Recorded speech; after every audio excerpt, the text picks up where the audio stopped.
बुद्धाय. बुद्ध धम्म शिकूयात बाबासाहेबांच्या दृष्टिकोनातून या उपक्रमातील आजच्या नव्या सत्रात पुनश्च आपल्या सर्वांचे मनपूर्वक स्वागत करते. बुद्ध धम्म आणि संघ या त्रिरत्नांच्या प्रभावाने आपण सर्व सजीव सुखी होऊयात ही मंगलकामना करते. मित्रमैत्रिणींनो, आपण बुद्ध आणि त्यांचा धम्म हा ग्रंथ आचार्य BC वानखेडे सरांकडून शिकून घेत आहोत. त्यांच्याकडून आपण आता सध्या स्थितीत खंड क्रमांक 6 मधील भाग क्रमांक 3 समजून घेत आहोत. आजच्या प्रकरणामध्ये काय विषय मांडणी केली आहे बाबासाहेबांची ते समजून घेऊयात आणि आजच्या प्रश्नाची उकल करून घेऊयात. त्याकरता साहेबांचे स्वागत करूयात. वंदना सर, जय भीम.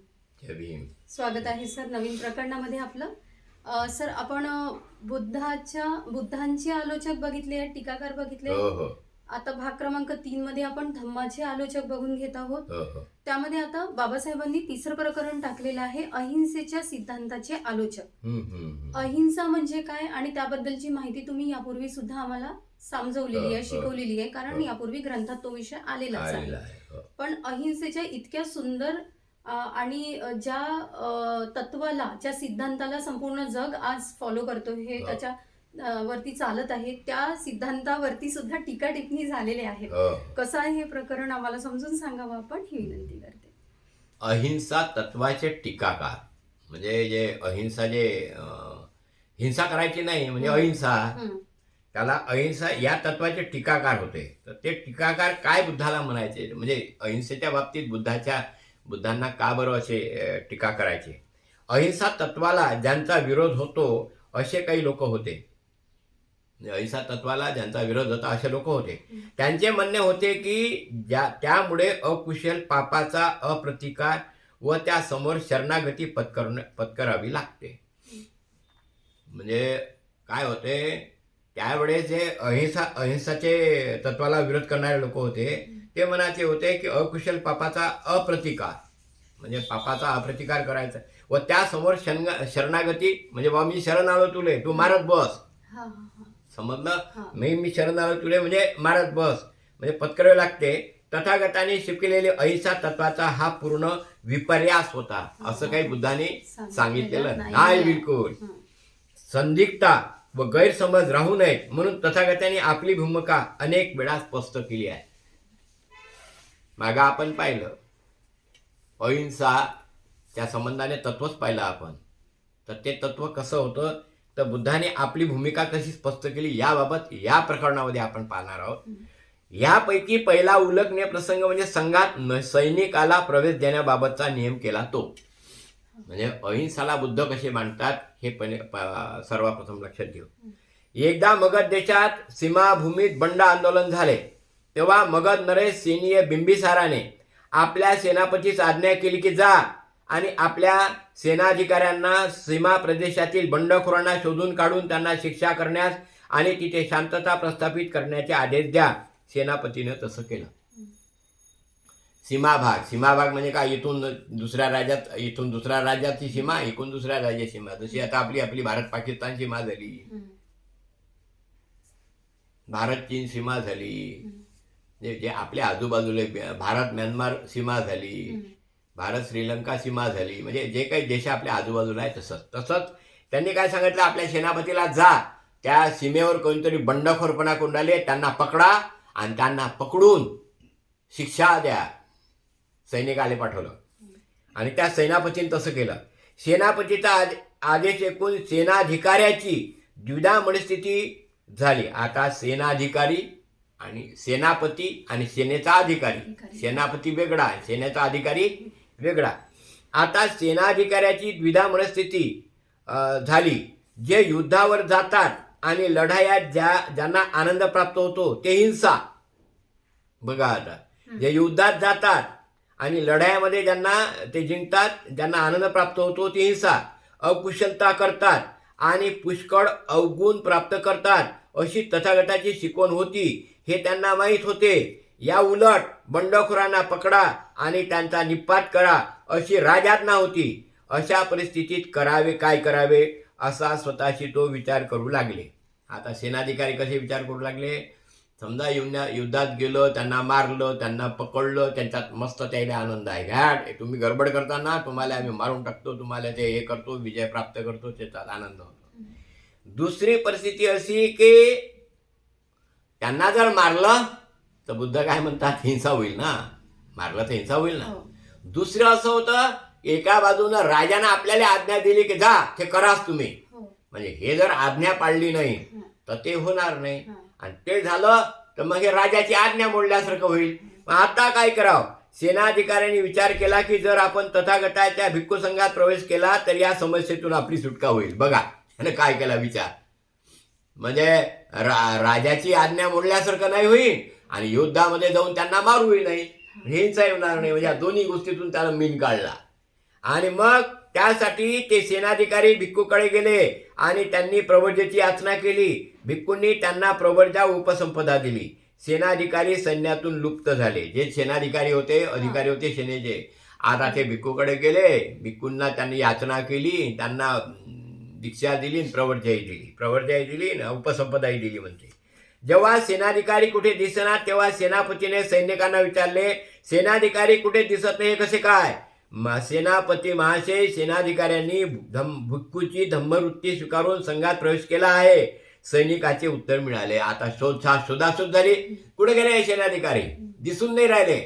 तेव्हा त्या सैन्यातल्या काही लोकांनी सांगितलं, अरे ते तर त्या भिक्षूकडे गेले, बंदीजीकडे, त्यांनी ते काय केलं, त्यांना प्रवर्जा मागितली आणि उपसंपदाही दिली त्यांना, म्हणून सैनिकाने उत्तर दिले. हे ऐकून सेनापती संतप्त झाला. राजसैनिकांना भिक्खू प्रवर्जा कशी देऊ शकतात? राजाच्या सैनिकांना भिक्षू कशी प्रवर्जा देऊ शकतात? सेनापतीने घडलेली हकीकत राजाला सांगितली. राजाने न्यायाधिकाऱ्यांना विचारले, महाशय, राजसेवेतील लोकांना प्रवर्जा देणाऱ्यास कोणती शिक्षा द्यावी ते सांगा. डायरेक्ट न्याय देणारे जे न्यायाधिकारी होते त्यांना सांगितलं राजाने, आता ज्यांनी सेनाला याला दीक्षा दिली तर त्यांच्यासाठी कोणती प्रवर्जा असेल? महाराज, उपाध्यायाचा शिरच्छेद करावा, कम्मवाच्या म्हणणाऱ्यांची जीभ उपडून टाकावी आणि इतर संघ सदस्यांच्या अर्ध्या बरगड्या तोडून टाकाव्यात. पहा, त्या न्यायाधिकाऱ्यांनी न्याय दिला. कोणता? उपाध्यायाचा शिरच्छेद करावा, की ज्यांनी त्यांना काय केलं, दीक्षा दिली, बरगड्या तोडून टाकाव्या आणि त्याची जीभ देखील, कारण त्या बोलूनच त्यांना दीक्षा दिली ना.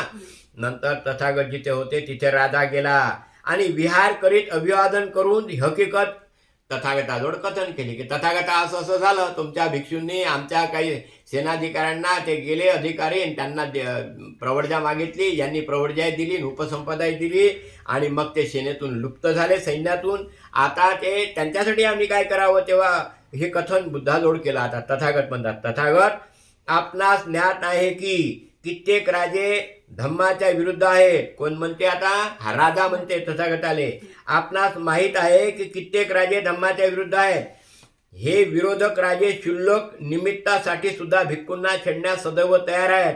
जर त्यांना आढळले की सैन्य सोडून संघाचे सदस्य बनण्यासाठी भिक्खू सैनिकांना प्रेरित करत आहेत तर हे राजे त्यांचा किती छेड करतील त्यांची कल्पनाही करवत नाही.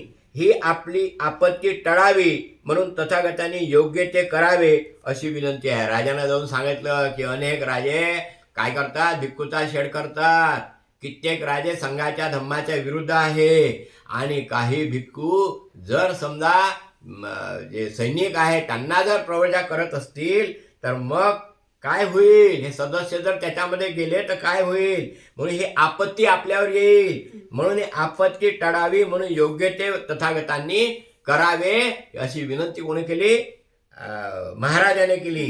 तथागतांनी उत्तर दिले, सैनिकांनी अहिंसेच्या नावाखातर किंवा अहिंसेच्या अवगुंठनाचा आश्रय घेऊन आपल्या राजनिष्ठा किंवा देशनिष्ठेचा त्याग करावा असा तथागताचा कधीच हेतू नाही, उद्देशी नाही.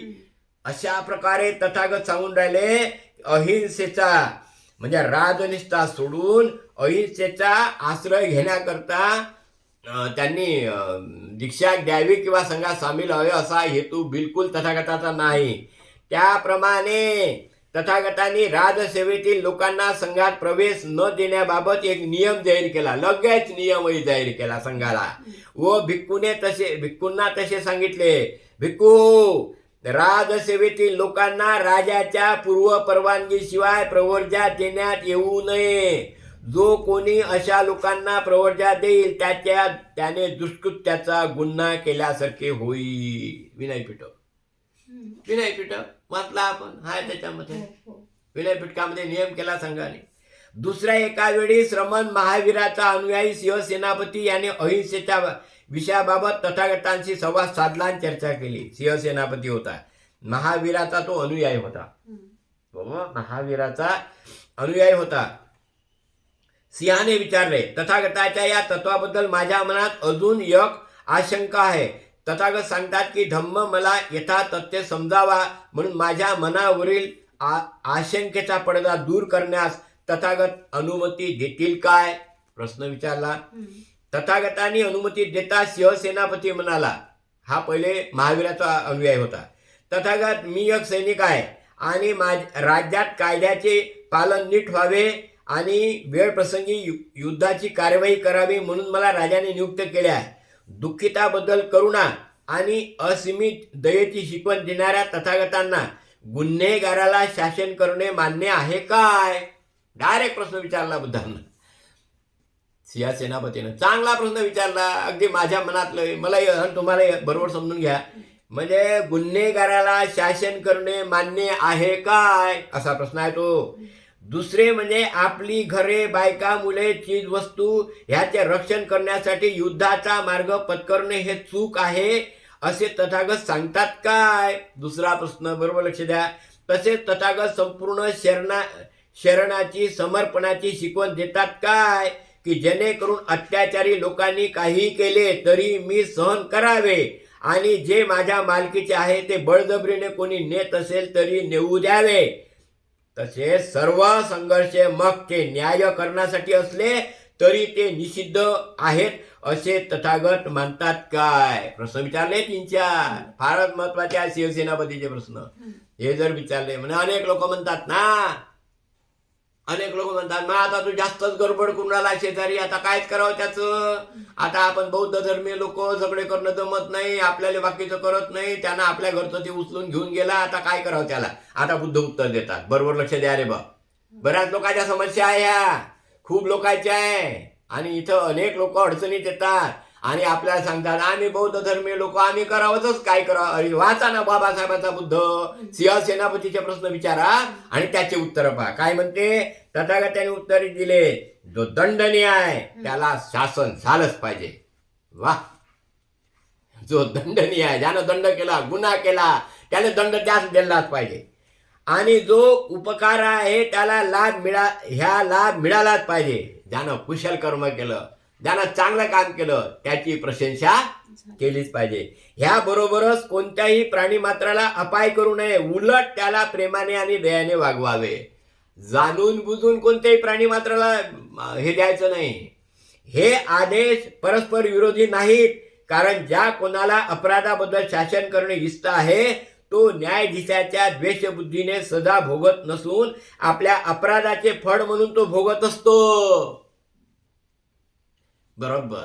4 लोक जे बसलेले आहे यांना गुन्हा केलेला आहे तर हे द्वेषबुद्धीनं नाही की त्याला ते आम्हाला याचा द्वेष आहे म्हणून याला आम्ही दंड करतो असं नाही. त्यानं केलेल्या कर्माचे फळ तो भोगत असतो. न्यायाधीशाने दिलेली सजा ही त्याच्या स्वतःच्या अकुशल कुकर्माचा परिणाम असतोय. जेव्हा न्यायाधीश शिक्षा देतात तेव्हा त्यांच्या मनात द्वेषबुद्धी असता कामा नये. हाही मुद्दा फार महत्वाचा घातला इथं बाबासाहेब. नाही तर न्यायाधीश द्वेषच बुद्धी दिले ना सजा, काल तुले 30 सजा, दुसऱ्या ठिकाणी जाय, त्याच्या वरच्या कोर्टात जाय 30 सजा, त्याच्या वरच्या कोर्टात जाय 30 सजा. कारण द्वेषच द्वेष, फारच द्वेष. आणि द्वेष बुद्धीनं असता कामा नये. तरी सुद्धा जेव्हा खुनी माणसाला देहांताची शिक्षा मिळते तेव्हा ती त्याच्या अकुशल कुकर्माचे फळ आहे असे त्याने मानले पाहिजे. ज्याने ते शिक्षा भेटते ना देहांताची, ज्याला मासीची म्हणजे मृत्यूची शिक्षा भेटते, त्यानं ते मानलं पाहिजे की मी जे कृत्य केलं त्याचं मला हे फळ आहे. शिक्षेमुळे आपले मन शुद्ध होणार आहे असे जेव्हा त्याला समजेल तेव्हा आपल्या शिक्षा भोगाबद्दल शोक न करता उलट तो प्रसन्नच होईल. वाह, किती मस्त आहे. अरे मी भोगला आता ते, मी जे कृत्य केलं होतं त्याची मी शिक्षा भोगली आहे आणि म्हणून मी आता मोकळा झालेला आहो. त्याच्या मनाला तसं वाटते. बरोबर, एकदम बरोबर. मनाचे विषय आहे, अभिधम्माचे विषय आहे. सामान्य माणसाला हवा नाही लागत. फारच महत्वाचं आहे. उलट तो प्रसन्नच होईल. ह्या गोष्टी नीट समजावून घेतल्या तर तो प्रत्ययास येईल की तथागतांनी शिकवलेली अहिंसा मूलभूत होती, पण ती अंतिमत्त कधी न बदलणारी अशी नव्हती. त्यांची शिकवण होती की चांगल्या गोष्टीने परतफेड करून अकुशलावर उपाय करावा व चांगल्या गोष्टींनी निर्बल करण्यास अकुशलाला पापाला सवड घ्यावी असे त्यांनी कधीच सांगितले नव्हते. जे पाप करत राहा, अकुशल आहे अहिंसा करतच राहा म्हणजे त्याला माफच करा असं नाही सांगितलं. ते अहिंसेचे समर्थक होते, हे ते हिंसेचे निंदक होते. पण अकुशल चांगल्या गोष्टीचा नाश करीत असताना ते टाळण्यासाठी हिंसा हा अखेरचा उपाय असू शकेल हे त्यांनी अमान्य केले नव्हते. काही केलं नाही, शिक्षा दिली ना, देहांताची शिक्षा द्यास म्हणते. त्यानं जे कोणाला मारलं कापलं तर देहांत त्याला झाली तर तो काय होईल, मनाने प्रसन्न होईल. अरे माझी ते शिक्षा केली त्याच्यामुळे मला देहांत भेटला, आता मी त्या शिक्षेतून काय झालो, मोकळा झालो, असा त्याला आनंद होईल. ह्यावरून तथागतांनी एखाद्या भयंकर तत्वाची शिकवण दिली नव्हती हे समजून येईल. टीकाकारांना मात्र त्याचा अर्थ आणि व्याप्ती समजू शकली नाही. हेच खरे. म्हणजे आपण समजलं पाहिजे की टीकाकारांना काय समजलं नाही, काय समजलं. नु कराल तसे भराल आणि पेराल थेट उगेल, असाच बुद्धाचा सिद्धांत आहे. नव्हे निसर्गाचा नियम आहे. निसर्गाचा नियम म्हणजे बुद्ध तत्वज्ञान. बुद्ध तत्वज्ञान म्हणजे निसर्गाचा नियम. निसर्गामध्ये जे काही सत्य आहे तेच बुद्धांनी सांगितलं आणि त्याच गोष्टी सगळ्या ठिकाणी त्यांनी बरोबर मांडणी केलेली आहे. म्हणून बुद्ध हे अहिंसेच्या बाबतीत इतके सुज्ञपणाने पहिलेपासून वागले आणि याच्यातही ते वागले. तेव्हा या ठिकाणी देखील हा विषय संपुष्टात आला. थांबवतो. साधू साधू साधू. धन्यवाद सर.